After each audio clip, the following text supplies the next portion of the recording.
see, earlier we used to experience that people who are in 40-45 age group, they are experiencing this kind of uncertainty and disruption in their jobs. But these days we are experiencing, even the young generation are feeling the heat. So those who are maintaining 3 months of expenses, we are telling them to make it 6 months. So emergency fund varies with the age, with the profile, with the occupation. The thumb rule calls for 30 times of your annual expenses can be the target retirement goal. Like if you have 12 lakhs of expenses and at 40 years of age, then aim for say 3 crore 60 lakh rupees.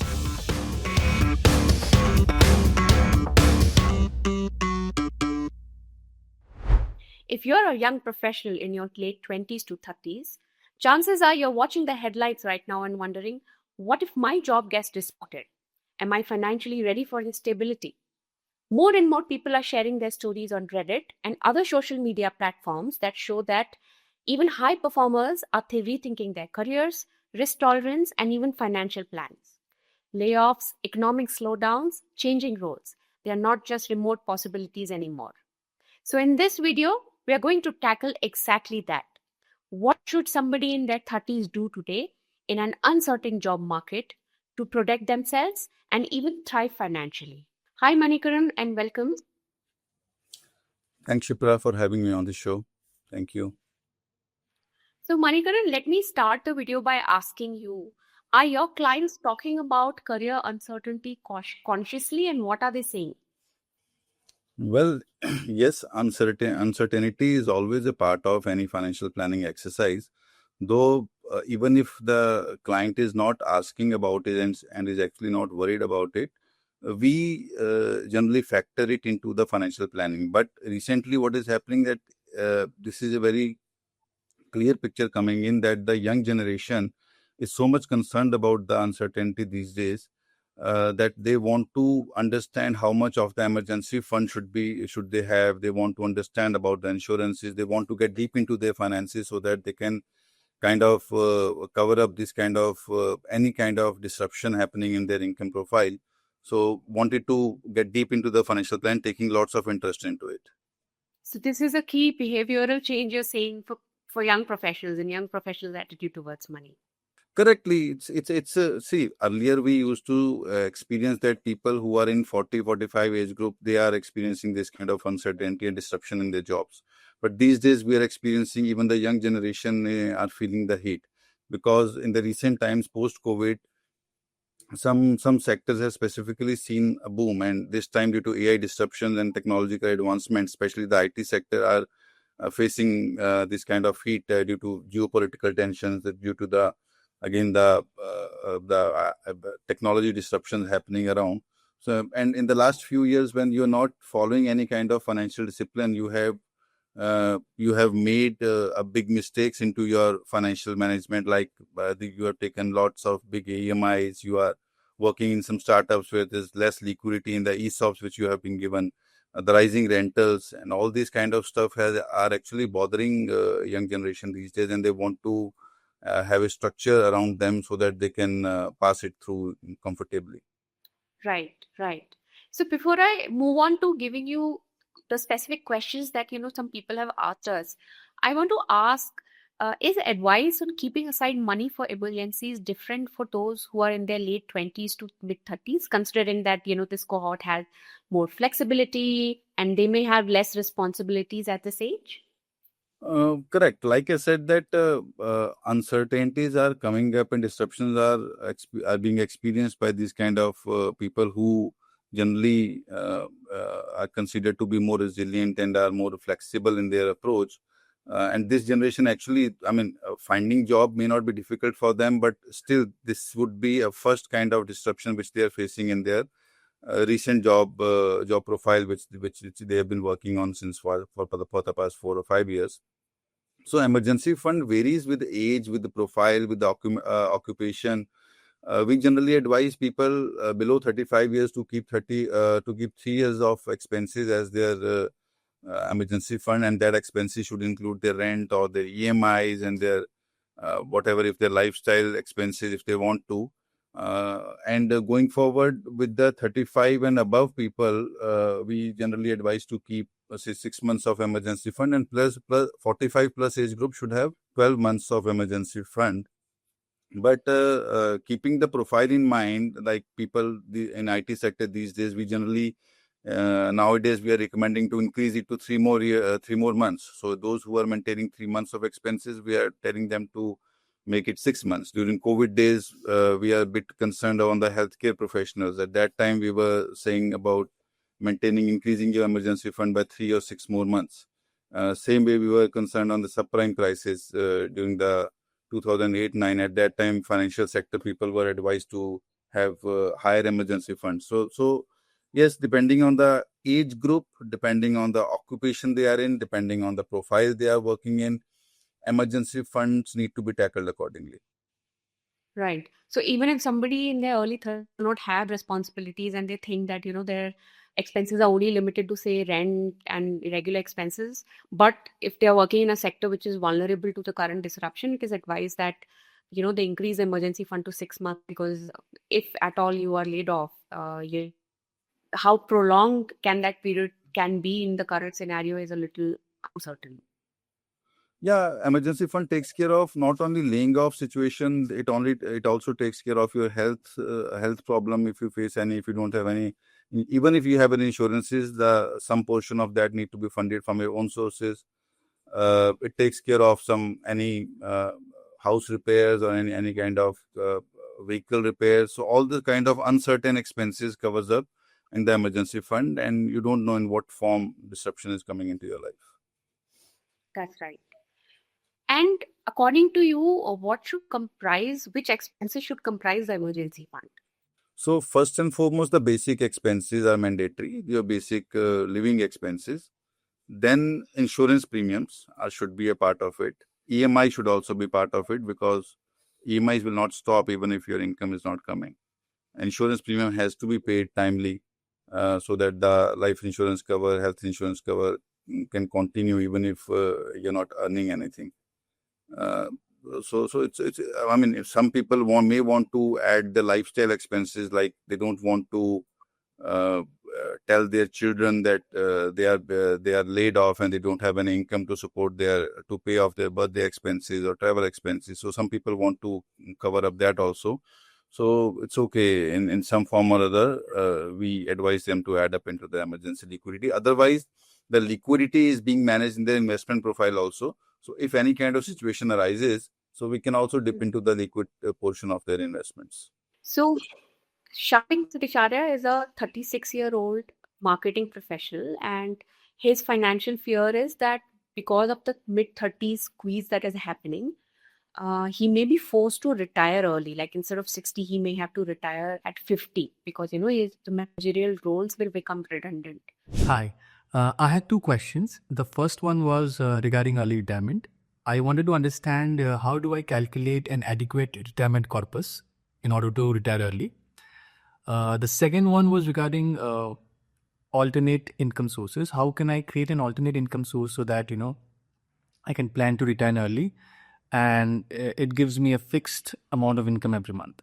So see, now as far as the calculation is concerned, calculation can be a bit technical for non-financial person. Otherwise, there are multiple calculators are available online. One can always go there and look at how much of corpus they require.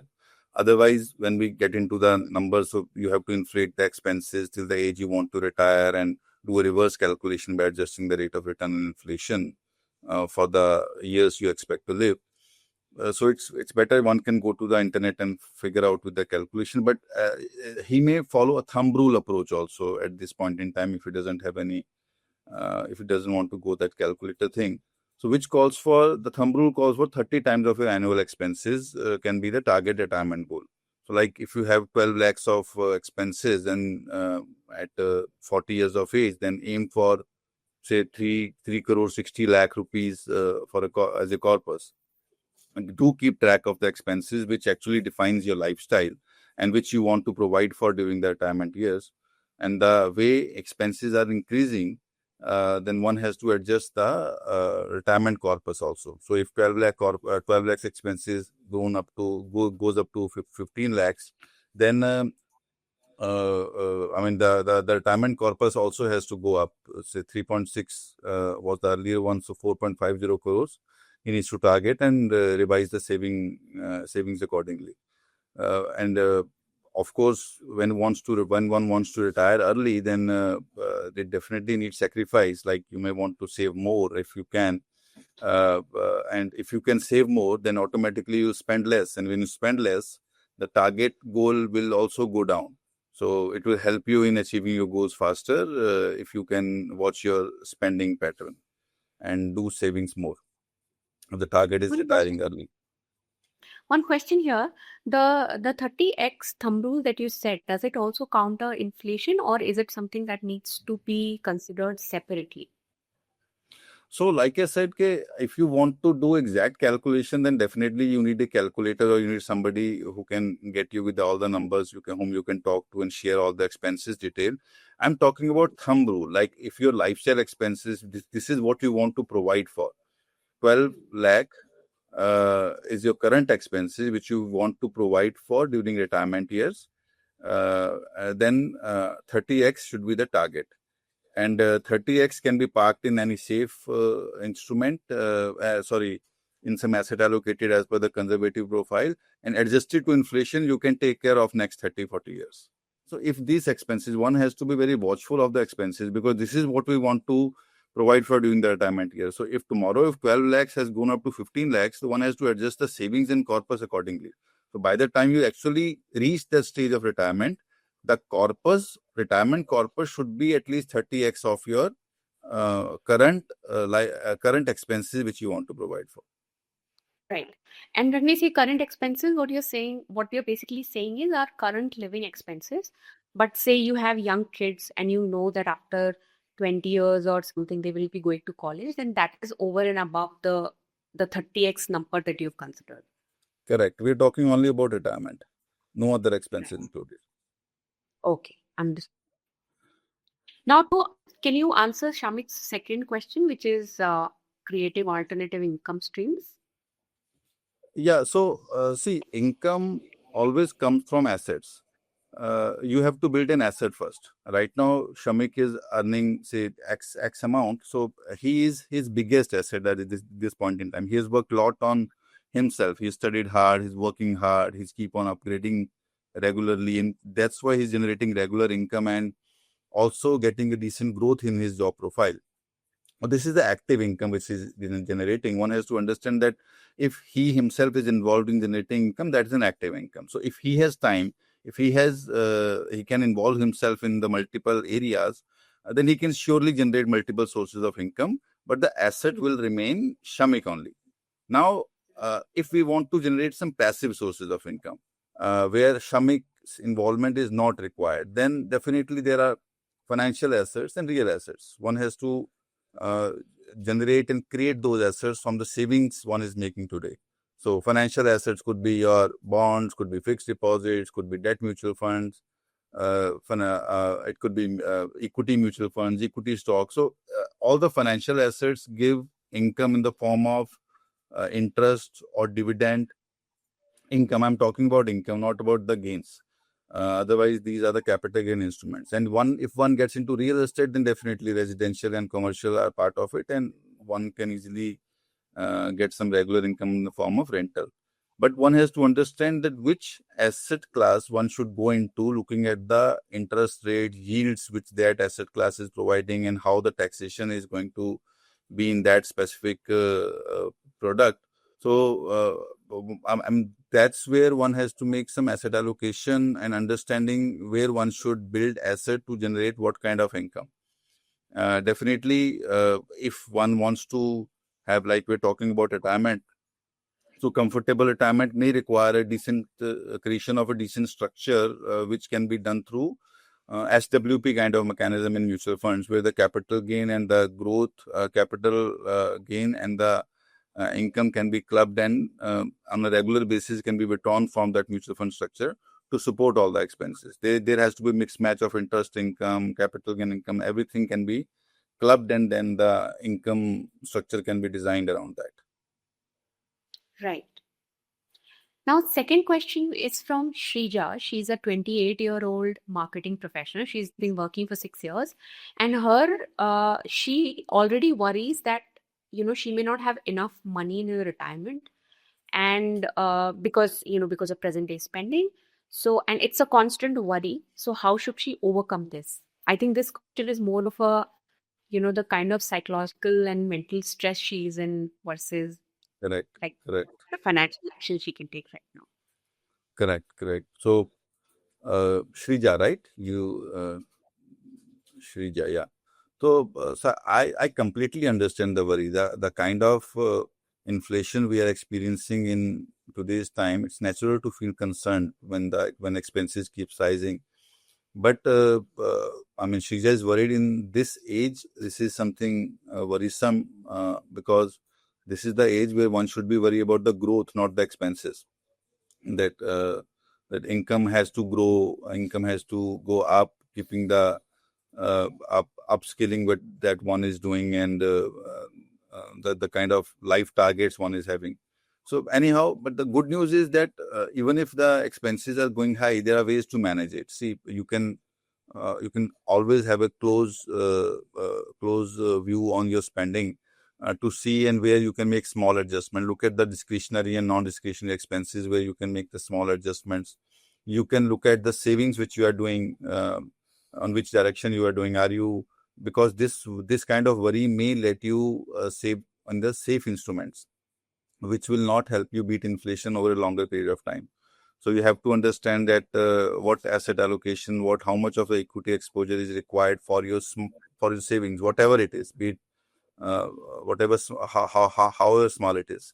So even small steps like creating monthly budgets or automating savings, keeping money aside for emergencies, all the financial hygiene which we follow in the financial planning world will Yes. definitely help them and can create a big difference over time.